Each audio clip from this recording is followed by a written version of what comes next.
Kapal terbakar di Karimun Jawa tenggelam beserta puluhan kendaraan milik penumpangnya. Seluruh penumpang, ABK dan nahkoda selamat dan berhasil dievakuasi. Untuk penyebab kebakaran kapal masih didalami, kata Yudianto. Kepala Humas Basarnas Jateng, Zulhawari Agustianto, menyampaikan, kobaran api perlahan meluluh lantakkan kapal Dharma Kencana 2 terbakar di perairan Karimun Jawa, Kabupaten Jepara, Jawa Tengah.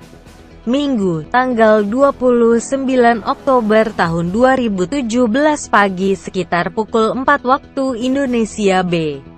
Kapal bertipe Roroship yang memiliki panjang 83 meter tersebut nyaris ludes terbakar berikut 46 unit kendaraan yang diangkut.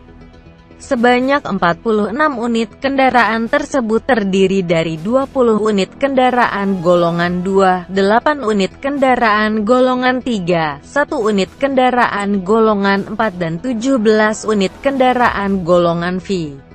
Meski demikian tak ada korban jiwa, kata Zulhawari saat dihubungi Kompas.com, Minggu.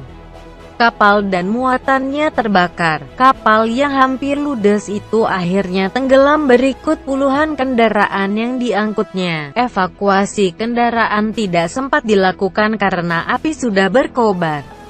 Kapolres Jepara, AKBP Yudianto Adi Nugroho, menambahkan, setelah berhasil dievakuasi, jumlah keseluruhan penumpang kapal Dharma Kencana 2 berjumlah total 143 orang, dengan rincian penumpang dewasa sebanyak 137 orang, penumpang anak-anak 4 orang dan 2 bayi.